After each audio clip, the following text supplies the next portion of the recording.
नमस्कार प्यारे विद्यार्थियों, आज हम हमारी third colligative property elevation in boiling point start करेंगे। इससे पहले वाले लेक्चर्स के अंदर हमने दो colligative properties relative lowering in vapour pressure और ऑस्मोटिक प्रेशर के बारे में हमने डिटेल में पढ़ लिया था। नेक्स्ट जो कोलिगेटिव प्रॉपर्टी है हमारी elevation in boiling point.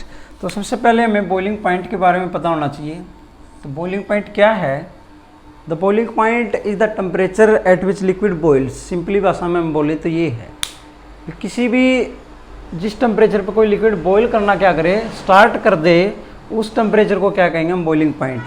Meaning क्या हुआ है, उस टेम्परेचर पर होता क्या है, जब हम किसी लिक्विड को, मान लिया कोई भी लिक्विड है, से इट इज़ वाटर, ठीक है, जब इसको हम हीट करेंगे, जब हीट करेंगे तो इसका वेपर प्रेशर क्या हो जाएगा? इंक्रीज होना स्टार्ट हो जाता है। इंक्रीज होना क्या हो जाता है? स्टार्ट हो जाता है। तो ये वेपर प्रेशर इंक्रीज होता रहेगा। एक टेम्परेचर ऐसा आएगा जिस पे इस लिक्विड का वेपर प्रेशर किसके बराबर हो जाएगा? एटमॉस्फेरिक प्रेशर के बराबर हो जाएगा। उस टेम्परेचर को हम क्या कहेंगे? इस लिक्विड का बॉइलिंग पॉइंट कहेंगे। फॉर वाटर, वाटर के लिए किस पे होता है? 100 डिग्री सेल्सियस, और we can say that 373 kelvin पर। 373 केल्विन पे क्या होता है? वाटर का जो वेपर प्रेशर है किसके बराबर हो जाता है? एटमॉस्फेरिक प्रेशर के बराबर हो जाता है। तो इसलिए वाटर का बॉइलिंग पॉइंट कितना है? 100 डिग्री है, ठीक है। तो ये तो सिंपल सी डेफिनेशन है किसकी? बॉइलिंग पॉइंट की। तो बॉइलिंग पॉइंट किसी भी लिक्विड का वो टेम्परेचर जिसके ऊपर उस लिक्विड का वेपर प्रेशर किसके बराबर हो जाए? एटमॉस्फेरिक प्रेशर के बराबर हो जाए, उस टेम्परेचर को हम क्या कहेंगे? बॉइलिंग पॉइंट कहेंगे। तो अब हमें देखो, हमारे पास क्या है? प्योर सॉल्वेंट है। क्या है? प्योर सॉल्वेंट है और सॉल्यूशन है। सॉल्यूशन के अंदर क्या है? सॉल्यूट कैसा हमारा? Non volatile. Non volatile pure solvent है, और सॉल्यूशन के पास में क्या है हमारा? जो सोल्यूट कैसा? नॉन वोलेटाइल है। तो नॉन वोलेटाइल सोल्यूट डालते हैं तो हमें पता है सॉल्यूशन का वेपर प्रेशर क्या हो जाता है? वेपर प्रेशर क्या हो जाता है? लेस हो जाता है। तो सॉल्यूशन का वेपर प्रेशर कम होगा तो बॉइलिंग पॉइंट क्या हो जाएगा? बॉइलिंग पॉइंट क्या हो जाएगा? इंक्रीज हो जाएगा। क्या हो जाएगा? इंक्रीज। और इसी इंक्रीज को क्या बोलते हैं हम? एलिवेशन बोलते हैं। क्या बोलते हैं? एलिवेशन बोला जाता है। तो क्या है elevation in boiling point? Elevation in boiling point is nothing, it is the elevation in boiling point. Elevation in boiling point when we add non volatile solute. जब हम नॉन वोलेटाइल सोल्यूट डालते हैं सॉल्यूशन के अंदर तो उसका boiling point क्या हो जाता है? इंक्रीज हो जाता है। For example we have pure water. यदि हमारे पास प्योर वाटर क्या है? सॉल्वेंट। एग्जांपल के तौर पे कर रहे हैं हम, इसका बॉइलिंग पॉइंट कितना है? 100 डिग्री सेल्सियस। वाटर के अंदर हमने नॉन वोलेटाइल सोल्यूट डाल दिया, जैसे सुक्रोज डाल दिया, ठीक है। क्या डाल दिया? सुक्रोज की सम क्वान्टिटी डाल दी। ये क्या बन गया? हमारा सोल्यूशन, ठीक है। तो इस सॉल्यूशन का बॉइलिंग पॉइंट 100 डिग्री से क्या हो जाएगा? ज़्यादा हो जाएगा। फॉर एग्जांपल हम इसको कितना मान लेते हैं? 120 डिग्री मान लेते हैं एग्जांपल के तौर पे, वैसे ही, ठीक है। तो डिफरेंस कितना हुआ? 120 माइनस 100 कितना हुआ? 20 degree Celsius. That is known as what? Elevation. That is known as what? Elevation in boiling point. इसको क्या कहेंगे हम? एलिवेशन इन बॉइलिंग पॉइंट कहेंगे। तो एलिवेशन इन बॉइलिंग पॉइंट क्या है? जब सॉल्यूशन, ऐसा सॉल्यूशन जिसमें नॉन वोलेटाइल सोल्यूट हो, उसका वेपर प्रेशर सॉल्वेंट से हमेशा क्या होता है? कम होता है। अब वेपर प्रेशर कम है तो बॉइलिंग पॉइंट क्या होगा? ज़्यादा होगा। सिंपल सी बात है। और जितना बॉइलिंग पॉइंट ज़्यादा होगा उसको क्या बोला जाता है? That is known as what? Elevation in boiling point. उसको क्या बोलेंगे हम? एलिवेशन इन बॉइलिंग पॉइंट कहा जाता है। अब इसका रीज़न क्या है एलिवेशन का, वो हमने बता ही दिया। जैसे एक बार फिर देखते हैं इसको। प्योर सॉल्वेंट है, प्योर सॉल्वेंट है, और दूसरा क्या है? सॉल्यूशन है। दूसरा क्या है? सॉल्यूशन है। अब प्योर, ये मान लिया यहाँ पे ये लेवल किसका है? एटमॉस्फेरिक प्रेशर का है। एटमॉस्फेरिक प्रेशर का है, ठीक है। अब किसी भी टेम्परेचर पे प्योर सॉल्वेंट का कुछ ना कुछ वेपर प्रेशर होगा, सॉल्यूशन का कुछ होगा। सॉल्यूशन का वेपर प्रेशर हमेशा ही सॉल्वेंट से क्या होगा? कम होगा। अब जब दोनों को क्या करें? स्टार्ट करें, हम हीट करना स्टार्ट करें, दोनों को क्या करना स्टार्ट करें? हीट करना स्टार्ट करें, तो वेपर प्रेशर बढ़ेगा। तो देखो, सॉल्यूशन को थोड़ा सा हीट करते ही सॉल्वेंट का वेपर प्रेशर किसके बराबर हो जाता है? एटमॉस्फेरिक प्रेशर के बराबर हो जाता है। मतलब इसका वेपर प्रेशर पहले से ही ज़्यादा है, तो थोड़ा सा हीट करते ही इसका वेपर प्रेशर किसके बराबर हो जाएगा? एटमॉस्फेरिक प्रेशर के बराबर। और सॉल्यूशन को बहुत ज़्यादा हीट करना पड़ेगा तब जाके इसका वेपर प्रेशर किसके बराबर होगा, एटमॉस्फेरिक प्रेशर के बराबर होगा। इसलिए सॉल्यूशन का बॉइलिंग पॉइंट हमेशा क्या होगा, प्योर सॉल्वेंट से क्या होगा, ज़्यादा होगा, और इसी को हम क्या बोलते हैं, एलिवेशन बोलते हैं। अब इसको थोड़ा ग्राफिकली हम स्टडी करते हैं। ग्राफिकली इसको क्या करेंगे, अब स्टडी करेंगे। देखो, we will draw a graph between temperature and vapour pressure, between temperature and vapour pressure. यहाँ पे क्या हमारा टेम्परेचर है और इस कॉलम पे क्या है, वेपर प्रेशर है, ठीक है। वेपर 1 एटमॉस्फेयर 2 एटमॉस्फेयर, तो ये वैल्यू क्या मान ली हमने, that value is atmospheric pressure. ये कौन सा प्रेशर हमारा, एटमॉस्फेरिक प्रेशर की हमारी क्या है, वैल्यू है, ठीक है।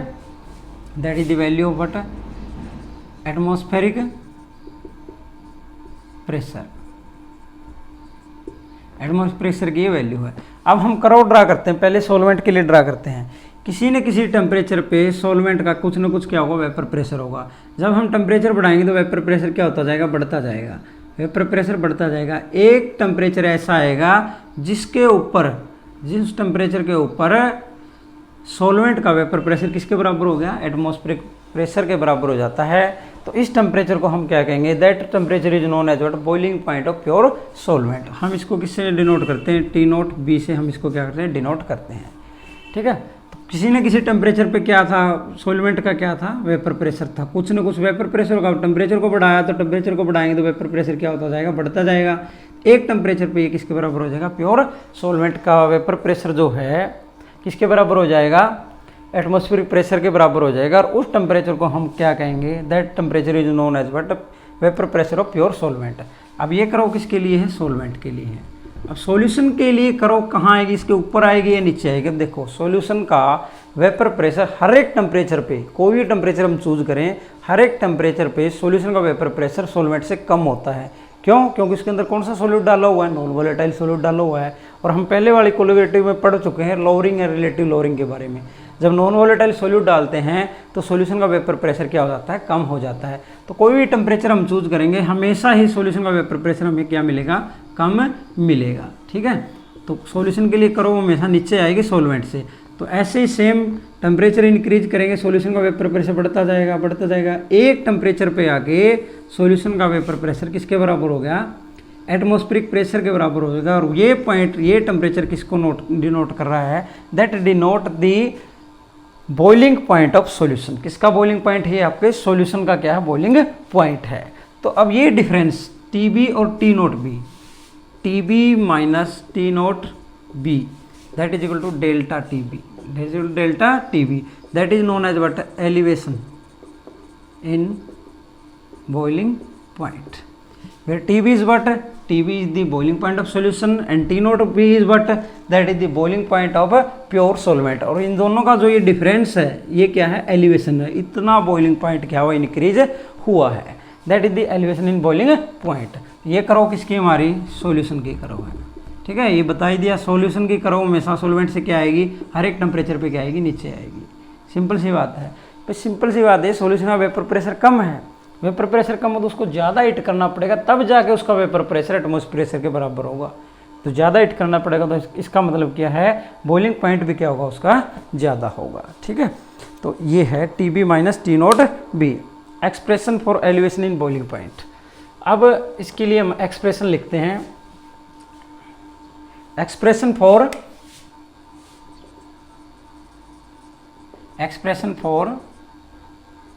Elevation in boiling point. तो ये क्या है, डेल्टा टी बी क्या है, that is the elevation in boiling point. Elevation in boiling point is found to be directly proportional to the molality of the solution.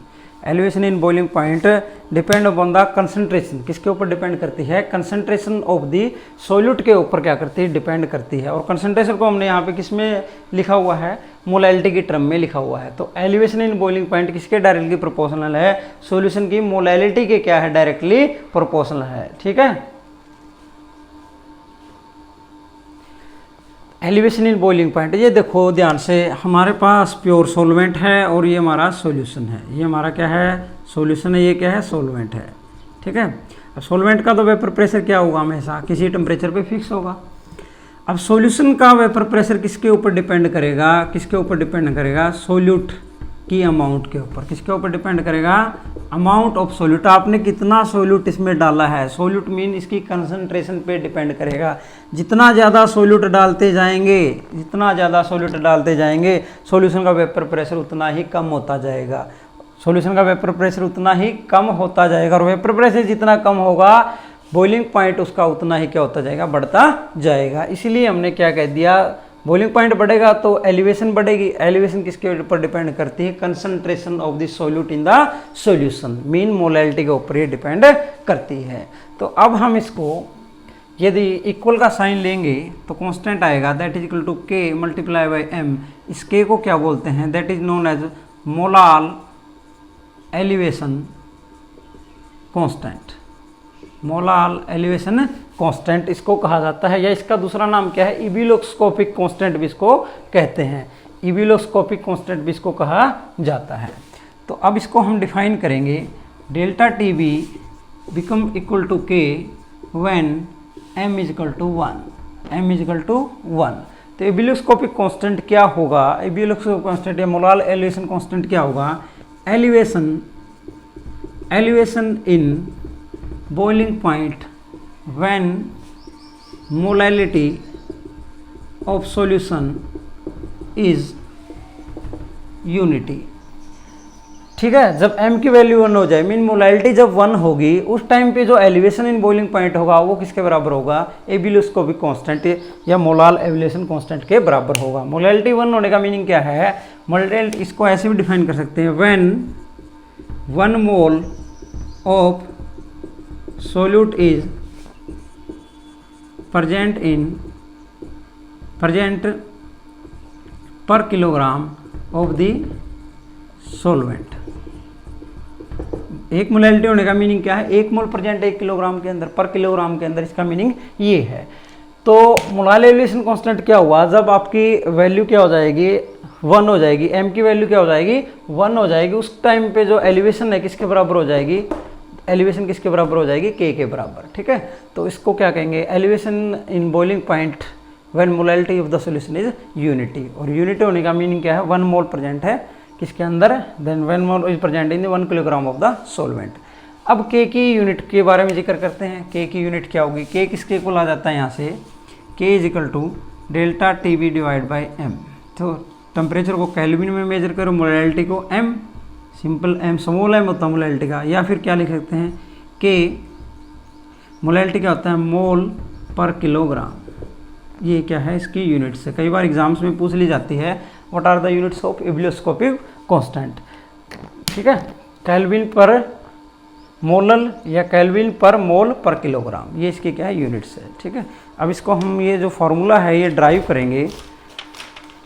अलग अलग सॉल्वेंट का एबिलोस्कोपिक constant क्या होता है? अलग अलग होता है। जैसे वाटर का 0.52 है, एसीटोन का कितना है? 1.72 है। वाटर का 0.52 है, एसीटोन का कितना? 1.72 है। ये जब 1 किलोग्राम सॉल्वेंट लिया जाता है और उसमें एक सोल्यूट कितना? 1 मोल डालेंगे तो टेम्परेचर में डिफरेंस कितना आएगा? इतना आएगा। ये इस चीज़ को शो करता है। ठीक है, अब हम एक्सप्रेशन ड्राइव करेंगे किसके लिए? ये जो एक्सप्रेशन अभी हमने लिखी थी, delta T B is equal K B cross M, इसको हम क्या करेंगे? ड्राइव करेंगे। ठीक है, तो हमें derivation of the expression delta T B is equal to K B cross M, K B cross M, इस एक्सप्रेशन को हम ड्राइव करेंगे, जहाँ पे के बी क्या है? मोलाल एलिवेशन कांस्टेंट है, मोलैलिटी, और डेल्टा टी बी क्या है? That is the elevation in boiling point. इसके डेरिवेशन के लिए हम देखो, सबसे पहले हम देखते हैं delta T B is directly proportional to delta P. ये लाइन देखो, सबसे फर्स्ट लाइन ये है। देखो, दो हमारे पास एक सोल्यूट है, सॉल्वेंट है, और दूसरा क्या है? हमारे पास सॉल्यूशन है। इन दोनों में जितना वेपर प्रेशर में डिफरेंस होगा, जितना वेपर प्रेशर, मान लिया इसका और इसके वेपर प्रेशर में जितना ज़्यादा डिफरेंस होगा, उतना ही ज़्यादा डिफरेंस इनके बॉइलिंग पॉइंट के अंदर होगा। सॉल्यूशन का वेपर प्रेशर जितना कम होगा, उसका बॉइलिंग पॉइंट उतना ही ज़्यादा होगा। सिंपल सी बात यही है। तो दोनों सॉल्यूशंस के, प्योर सॉल्वेंट और सॉल्यूशन में जितना ज़्यादा डिफरेंस होगा किसके अंदर? वेपर प्रेशर के अंदर, उतना ही ज़्यादा डिफरेंस किसके अंदर होगा? उतनी ज़्यादा क्या होगी? एलिवेशन इन बॉइलिंग पॉइंट होगी। मीन उतना ही ज़्यादा दोनों के जितना ज़्यादा डिफरेंस वेपर प्रेशर में होगा उतना ही ज़्यादा डिफरेंस उनके बॉइलिंग पॉइंट के अंदर होगा, ठीक है। दूसरा, डेल्टा पी किस पे डिपेंड करता है? डिपेंड करता है x2 के ऊपर। मीन वेपर प्रेशर में डिफरेंस किसके ऊपर डिपेंड करेगा? इसके अंदर सोल्यूट कितना है, इसके अंदर सोल्यूट कितना है। जितना ज़्यादा सोल्यूट डालते जाओगे सॉल्यूशन का वेपर प्रेशर उतना ही क्या होता जाएगा? कम होता जाएगा। और वेपर प्रेशर जितना कम होता जाएगा एलिवेशन इन बॉइलिंग पॉइंट उतनी ही क्या होती जाएगी? बढ़ती जाएगी। सिंपल सी बात है। ये डेल्टा टी बी किस पे डिपेंड करता है? x2। x2 is what? Mole fraction of solute. जितना ज़्यादा सोल्यूट होगा सॉल्यूशन के अंदर वेपर प्रेशर उतना ही ज़्यादा कम, जितना ज़्यादा कम वेपर प्रेशर बॉइलिंग पॉइंट उसका उतना ही ज़्यादा होता जाएगा। अब इन दोनों इक्वेशन को हम कोरिलेट करते हैं इक्वेशन 1 और 2 से। ये इसके डायरेक्टली प्रोपोर्शनल, ये इसके, तो mean delta T B is directly proportional to what? x2। Delta T B is equal to k into x2 where k is a constant, ठीक है। अब x2 को हम क्या लिख सकते हैं? x2 mole fraction of solute is equal to n2 divide by n1 over n1 plus n2, where n2 is the number of mole of solute and n1 is the number of mole of solvent। और यदि solution dilute हो तो क्या लिख सकते हैं? mn2 और n1 लिख सकते हैं। तो ये एक्सप्रेशन हमारी कुछ ये बन जाएगी, delta T B is equal to k n2 divide by n1, n2 divide by n1, ठीक है। Now n1 is what? Number of mole of solvent, number of mole of solvent that is equal to w1 by m1, w1 by m1, where W1 is the mass of solvent, M1 is the molar mass of the solvent। तो ये इसको इस equation में put करेंगे हम, delta T B is equal to k n2 W1, यहाँ पे क्या आ जाएगा हमारा? M1 और ये क्या है? N2, ठीक है। हमने क्या किया इस एक्सप्रेशन में? N1 क्या है? Number of mole solvent. Number of मोल कैसे निकालते हैं? Given mass by molar mass, ठीक है, given mass by molar mass. मान लिया इस सॉल्यूशन में हमने क्या है? W1 ग्राम क्या लिया है? W1 ग्राम क्या लिया है? सॉल्वेंट लिया है। और सॉल्यूट कितना लिया है? W2 ग्राम लिया है, ठीक है। इसका मोलिकुलर मास M2 है, इसका मास क्या है? M1 है। तो नंबर ऑफ मोल्स कैसे निकाल लिए? W1 बाई M1 करके हमने निकाल लिए और पुट कर दिए। अब दिस क्वांटिटी ये क्या शो करती है? मोलैलिटी क्या होता है? Molality is nothing, it is number of moles of solute divide by mass of solvent. Mass of solvent किसके अंदर? किलोग्राम के अंदर। ग्राम करोगे तो यहाँ 1000 आ जाएगा, इतना ही फर्क है, ठीक है। Molality is number of mole of solute divide by mass of solvent. यहाँ पे देखो ये N2 is what? Number of mole of solute, W1 is what? That is the mass of solvent. ये किसका मास है? सोलवेंट का। तो ये क्वांटिटी किसको शो करती है? That quantity shows W delta T B is equal to k cross M1 cross molality. तो इस क्वांटिटी की जगह मैं क्या रख सकता हूँ? मोलैलिटी पुट कर सकता हूँ। अब ये दोनों देखो, ये भी कांस्टेंट है और मोलिकुलर मास भी क्या होगा? सॉल्वेंट का कांस्टेंट होगा। That will give another constant delta T B is equal to K B cross M. That is the expression. ये क्या हमारी एक्सप्रेशन है, ठीक है। अब कई बार पूछ लिया जाता है, how can you say that elevation in boiling point is a colligative property. Elevation in boiling point एक कौन सी प्रॉपर्टी है? कोलिगेटिव प्रॉपर्टी है। अभी हमने देखा एलिवेशन इन बॉइलिंग पॉइंट किसके ऊपर डिपेंड करती है? डेल्टा टी बी किस पे डिपेंड करता है? Number of mole of solute के ऊपर क्या करता है? डिपेंड करता है। तो जो चीज़ number of mole of solute पे डिपेंड करे, उसके नेचर पे डिपेंड ना करे, वो कौन सी प्रॉपर्टी होती है? कोलिगेटिव प्रॉपर्टी होती है। तो हमें ये एक्सप्रेशन लिखनी है, सिंपल एक्सप्रेशन लिख के क्या कह देंगे? ये नंबर ऑफ मोल्स पे डिपेंड करता है, तो इसलिए कौन सी प्रॉपर्टी है? कोलिगेटिव प्रॉपर्टी है, ठीक है। तो अब हम इसको एक्सप्रेशन को ऐसे लिखते हैं, delta T B is equal to K B cross M. M is equal to molality. Molality क्या होती है? Number of mole of solute N2 divide by mass of the solvent. Number of moles of the solute divide by mass of the solvent. Mass मान लेते हैं W1 ग्राम है, ठीक है। W1 ग्राम है तो यहाँ पे क्या आ जाएगा? 1000 आ जाएगा। ये किस में लिया? ग्राम में। तो delta T B is equal to what? K B. N2 को क्या लिख सकते हैं हम? W2 by M2। N2 क्या? Number of mole of solute. Number of moles क्या है? Given mass by molecular mass, W1 multiply by 1000, ठीक है। That is the formula. अब क्वेश्चन होंगे तो ये वेरिएबल्स है, इसमें 1 2 3 4 5 क्वांटिटी है, 4 दी होगी, 1 आपको निकालनी है। यहाँ से मोलिकुलर मास हम निकाल सकते हैं सोल्यूट का। M2 किसके इक्वल आ जाएगा? M2। हर एक कोलिगेटिव प्रॉपर्टी को जब स्टडी करते हैं तो मोलिकुलर मास फाइंड आउट करते हैं सोल्यूट का। तो M2 किसके इक्वल आ गया? K B cross W2 into 1000 divide by delta TB multiply by W1, where M2 is the what molecular mass of solute. किसका मास है? सोल्यूट का मोलिकुलर मास है। इस प्रकार हम इसको फाइंड आउट कर सकते हैं। ठीक है, तो ये प्रॉपर्टी थी हमारी एलिवेशन इन बॉइलिंग पॉइंट। तो जब भी नॉन वोलेटाइल सोल्यूट ऐड करते हैं तो क्या होता है, जब भी नॉन वोलेटाइल सोल्यूट ऐड करते हैं तो क्या होता है, सिंपली सॉल्यूशन का बॉइलिंग पॉइंट इंक्रीज हो जाता है, और जितना इंक्रीज हुआ सॉल्वेंट और सॉल्यूशन का बॉइलिंग पॉइंट का जो डिफरेंस है, उस डिफरेंस को ही क्या बोला जाता है, एलिवेशन बोला जाता है। इस प्रकार हम ये कर सकते हैं, ये कोलिगेटिव प्रॉपर्टी हमारी यहाँ पे खत्म हो जाती है। ठीक है, तो इसमें जो न्यूमेरिकल्स होंगे बिल्कुल सिंपल, जो डाटा दिया होगा सारा डाटा दिया होगा, और आपको सिर्फ डाटा इसमें पुट करना है, सिर्फ डाटा आपको क्या करना है, पुट करना होगा। ठीक है, अब जैसे एक न्यूमेरिकल करते हैं हम, the boiling point of benzene. चलो न्यूमेरिकल पोर्शन हम बाद में देखेंगे, पहले एक प्रॉपर्टी हो रहती है वो और हम कर लेते हैं। अगली जो कोलिगेटिव प्रॉपर्टी है आपकी, that is known as what, depression in freezing point. Depression in freezing point.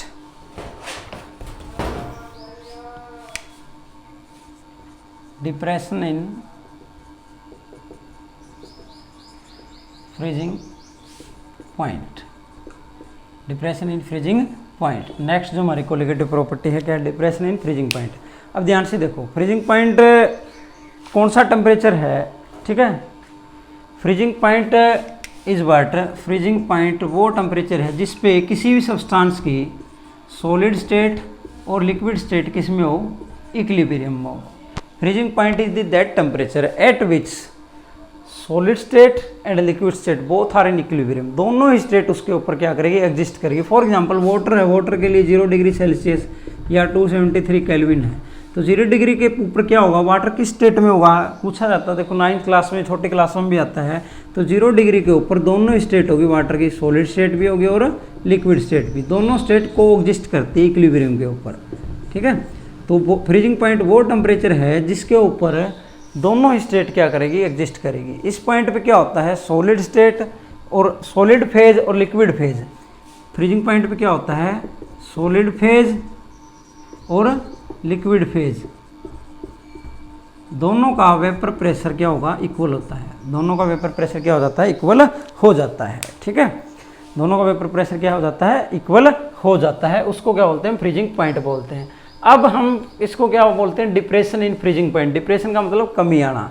तो जब हमने नॉन वोलेटाइल सॉल्यूट ऐड किया, ऐड करेंगे तो क्या हो जाता है, वेपर प्रेशर कम हो जाता है। वेपर प्रेशर क्या हो जाता है, कम हो जाता है। उसी वेपर प्रेशर की कमी के कारण सॉल्यूशन का फ्रीजिंग पॉइंट क्या हो जाएगा, सॉल्वेंट से कम हो जाएगा। इसको क्या बोलेंगे, that is known as what, depression in freezing point, जिसको डेल्टा TF से लिखेंगे, depression in freezing point. Delta TF is equal to T0F minus TF। T0F क्या है, that is the freezing point of solvent, और TF क्या है, that is the freezing point of solution. तो ये जो डिफरेंस है इसको क्या कहते हैं, डिप्रेशन इन फ्रीजिंग पॉइंट। तो हमने देखो नॉन वोलेटाइल सॉल्यूट ऐड कर दिया, वेपर प्रेशर कम हो गया, उससे की वजह से बॉइलिंग पॉइंट तो बढ़ गया था, तो एलिवेशन इन बॉइलिंग पॉइंट हो गया, और फ्रीजिंग पॉइंट घट गया, तो इसको क्या बोलते हैं, डिप्रेशन इन फ्रीजिंग पॉइंट किसको कहा जाता है। अब इसमें ध्यान से देखेंगे, देखो इसका रीजन क्या है। अभी मैंने बताया फ्रीजिंग पॉइंट क्या है, जिसपे सॉलिड फेज और लिक्विड फेज दोनों का वेपर प्रेशर क्या हो जाता है, इक्वल हो जाता है। दोनों का वेपर प्रेशर क्या हो जाता है, इक्वल हो जाता है। अब हमें पता है जब टेम्परेचर कम करेंगे तो वेपर प्रेशर क्या हो जाएगा, कम हो जाएगा। अब सॉल्यूशन का वेपर प्रेशर क्या है, सॉल्वेंट से कम है, तो सॉल्यूशन के लिए वो टेम्परेचर क्या आएगा, बाद में आएगा, जिसपे दोनों फेज का वेपर प्रेशर क्या होगा, इक्वल होगा। इसलिए सॉल्यूशन का वेपर प्रेशर, सॉल्यूशन का फ्रीजिंग पॉइंट सॉल्वेंट से क्या कम है। क्यों कम है, क्योंकि सॉल्यूशन का वेपर प्रेशर कम है, तो वो टेम्परेचर सॉल्यूशन के लिए बाद में आएगा, जिसपे दोनों फेज का क्या होगा, वेपर प्रेशर इक्वल हो जाएगा। इसको थोड़ा ग्राफिकली स्टडी करते हैं, थोड़ा और समझ में आएगा। देखो जैसे टेम्परेचर और वेपर प्रेशर में ग्राफ ड्रा करेंगे हम। यहाँ पे क्या है, टेम्परेचर, ये क्या हमारा, सॉरी ये क्या है, वेपर प्रेशर, यहाँ क्या है, टेम्परेचर है। ठीक है, टेम्परेचर में और वेपर प्रेशर में क्या करेंगे, ग्राफ ड्रा करेंगे हम। अब पहले सॉल्वेंट के लिए ड्रा करते हैं, ठीक है। किसी न किसी टेम्परेचर पे सॉल्वेंट का कोई ना कोई वेपर प्रेशर है। जैसे ही टेम्परेचर कम करेंगे वेपर प्रेशर क्या होता जाएगा, डिक्रीज होता जाएगा, डिक्रीज होता जाएगा। एक टेम्परेचर पे क्या होगा, जहाँ पे सॉलिड अपीयर होना क्या हो जाएगा, स्टार्ट हो जाएगा। तो इस पॉइंट को हम कह देते हैं पॉइंट बी, ठीक है, पॉइंट बी। ये किसको रिप्रेजेंट कर रहा है, T not F, that is the freezing point. कौन सा पॉइंट है ये, फ्रीजिंग पॉइंट है। किसका फ्रीजिंग पॉइंट है, दैट इज सॉल्वेंट। सॉल्वेंट का क्या है, फ्रीजिंग पॉइंट। इस टेम्परेचर पे आके क्या है, दोनों सॉलिड फेज और लिक्विड फेज दोनों का वेपर प्रेशर क्या हो जाता है, इक्वल हो जाता है, सॉलिड अपीयर होना स्टार्ट हो जाता है, ठीक है। इसके बाद यदि आप टेम्परेचर और लो डाउन करोगे तो क्या बन जाएगा, ये फ्रीज हो जाएगा और सॉलिड बन जाता है। तो वेपर प्रेशर एकदम से गिरेगा, क्यों, क्योंकि सॉलिड का वेपर प्रेशर लिक्विड से क्या होता है, कम होता है। सॉलिड फेज का वेपर प्रेशर लिक्विड से क्या हो जाता है, कम होता है। तो एकदम से स्टिप डिक्रीज आएगा, ठीक है। ये करो किसके लिए है, सॉल्वेंट के लिए। इसको BC बोल दो, ये D कह देते हैं, ठीक है।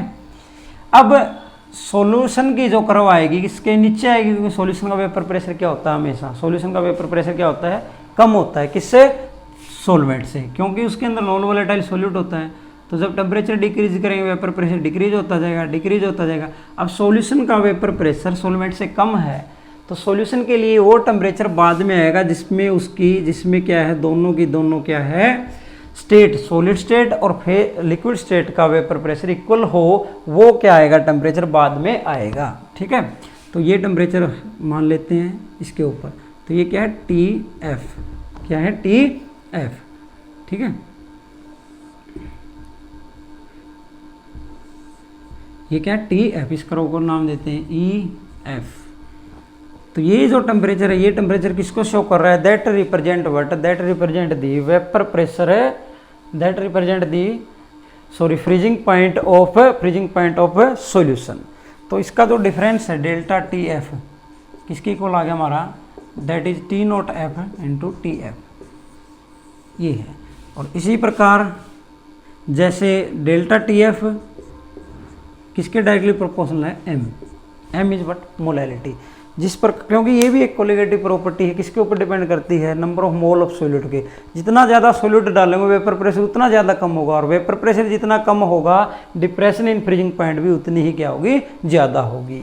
तो यहाँ से हम क्या लिख सकते हैं, delta TF is equal to KF multiply by M, where KF is what, molal depression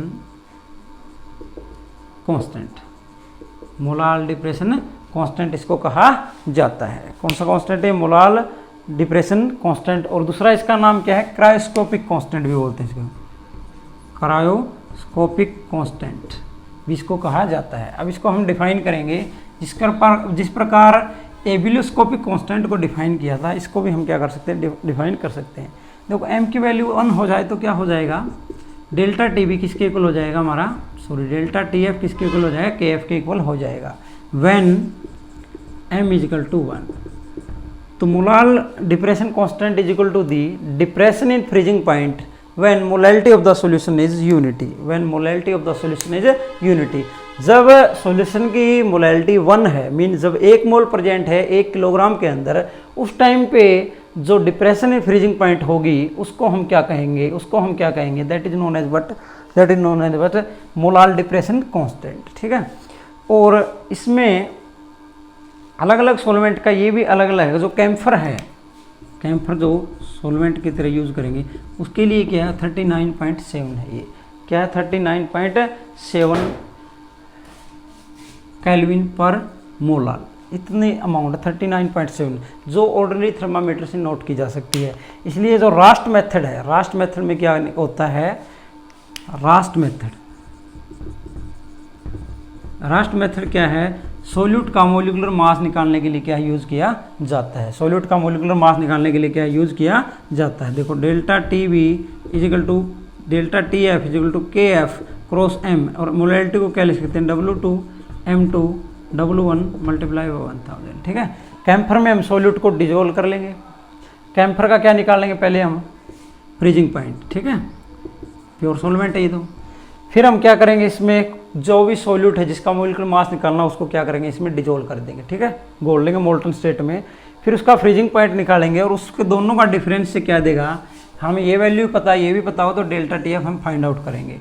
और ये इतना ज़्यादा डिफरेंस आता है कि ऑर्डिनरी थर्मामीटर से भी हम इसको मेजर कर सकते हैं, इसलिए कैम्फर का यूज़ रास्ट मेथड में किया जाता है। तो डेल्टा टी एफ पता लग गया, ये वैल्यू पता है, ये पता है, ये पता, तो हम M2 को फाइंड आउट कर सकते हैं। M2 को हम इजीली क्या कर सकते हैं, फाइंड आउट कर सकते हैं। ठीक है, तो ये भी कौन सी प्रॉपर्टी है, that is also the colligative property. क्यों, it also depend upon the number of moles, किसके ऊपर, अमाउंट के ऊपर डिपेंड करती है, number of mole of solid पे डिपेंड करती है, इसलिए कौन सी प्रॉपर्टी है, कोलिगेटिव प्रॉपर्टी है। ठीक है, नेक्स्ट इसमें है जो आपका एप्लीकेशन या importance on depression in freezing point,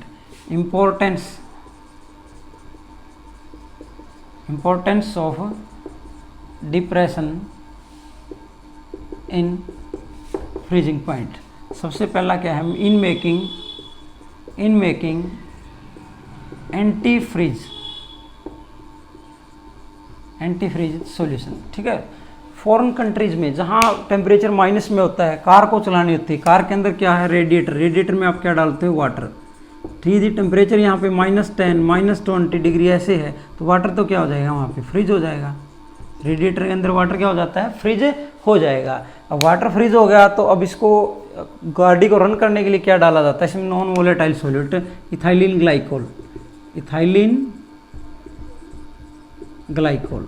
ठीक है, इथाइलिन ग्लाइकोल क्या कर दिया जाता है, ऐड कर दिया जाता है, that is ethylene glycol add कर दिया जाता है। अब इथाइलिन ग्लाइकोल ऐड करेंगे तो जो सॉल्यूशन बन गया उसका फ्रीजिंग पॉइंट क्या हो जाता है, कम हो जाता है। क्या है, कम हो जाता है। तो माइनस टेम्परेचर में भी कार को क्या किया जा सकता है, रन किया जा सकता है, क्योंकि जो वाटर और इथाइलिन ग्लाइकोल का जो सॉल्यूशन बनेगा उसका फ्रीजिंग पॉइंट क्या हो जाता है, लोअर हो जाता है। तो वो इन टेम्परेचर पे क्या नहीं करेगा, फ्रीज नहीं करेगा। दूसरा, ये वाटर में इथाइलिन ग्लाइकोल डाल दिया तो समर में भी ये काम आएगा। देखो क्या है, रेडिएटर में वाटर क्या है, बॉयल हो जाता है कई बार। यदि कार को रन किया जाए समर सीजन में तो वाटर क्या है, बॉयल हो जाता है। बॉयल और किसी जो सिचुएशन, उससे भी ये हमें रिजात, उससे भी क्या है, देखो बॉयल और की जो सिचुएशन है उससे भी, उस समस्या को भी ये क्या कर देगा, दूर कर देगा। देखो कैसे, इथाइलिन ग्लाइकोल वाटर में डाल दिया तो क्या होगा, नॉन वोलेटाइल सॉल्यूट डाला तो क्या होगा, इसके अंदर एलिवेशन होगी, बॉइलिंग पॉइंट के अंदर क्या होगी, एलिवेशन। इन डिप्रेशन हुई तो एलिवेशन भी होगी बॉइलिंग पॉइंट में। ठीक है, सिंपल सी बात है। तो इस मिक्सर का जो बॉइलिंग पॉइंट क्या होगा, वो 100 डिग्री से क्या होगा, अब वो चला जाएगा। तो ये बॉयल और की सिचुएशन से भी क्या करता है, हमें छुटकारा दिलाता है। ठीक है, नेक्स्ट क्या है, इसकी जो एप्लीकेशन है, इन मेल्टिंग ऑफ आइस, रोड के ऊपर यदि आइस जमी हुई है, ठीक है, इसके ऊपर क्या है, common salt NaCl, calcium chloride, ये डाले जाते हैं आइस को मेल्ट करने के लिए। क्यों, अब आइस और NaCl का जो मिक्सर है जो बनेगा, एक एंटी फ्रीज मिक्सर हो गया। ठीक है, इसका बॉइलिंग, इसका जो फ्रीजिंग पॉइंट है बहुत ज़्यादा कम हो जाएगा, -40 डिग्री सेल्सियस तक, और इसका जो हो जाएगा -55 डिग्री सेल्सियस तक। जो इनका फ्रीजिंग पॉइंट है इतना लोअर हो जाता है, और सराउंडिंग का क्या है, टेम्परेचर क्या होगा, इनके रिस्पेक्ट में ज़्यादा होगा। इस मिक्सर का फ्रीजिंग पॉइंट इतना है तो सराउंडिंग का क्या है, मान लो -20 है, तो ये ज़्यादा इससे -40 से। ठीक है, तो ये सारी आइस क्या हो जाएगी, अपने आप क्या हो जाएगी, मेल्ट हो जाएगी, इसलिए इसका यूज़ किया जाता है। और कोई क्वेश्चन पूछ लिए जाते भी, ओशियन कभी भी मान लो फ्रीज नहीं होते, क्योंकि ओशियन के अंदर क्या होता है, साल्ट होते हैं। क्या होते हैं, साल्ट डिजोल्व होते हैं। साल्ट डिजोल्व होने की वजह से उनका फ्रीजिंग पॉइंट क्या हो जाता है, लोअर हो जाता है, इसलिए वो क्या है, कभी भी ओशियन क्या है, फ्रीज नहीं होते। ठीक है, तो ये हमने कर लिया, चारों कोलिगेटिव प्रॉपर्टी हमारी हो गई है। तो नेक्स्ट लेक्चर के अंदर हम अब नॉर्मल मॉलिक्यूलर मासेज करेंगे। अब कभी वीडियोस को देखने के लिए प्लीज़ चैनल को लाइक करें, सब्सक्राइब करें और शेयर करें। ठीक है, ओके, नेक्स्ट लेक्चर के अंदर हम क्या करेंगे, इस चैप्टर को फिनिश ऑफ कर देंगे। अब कंटिन्यू वीडियो देखने के लिए लाइक करते रहें, चैनल को सब्सक्राइब करते रहें। Thank you.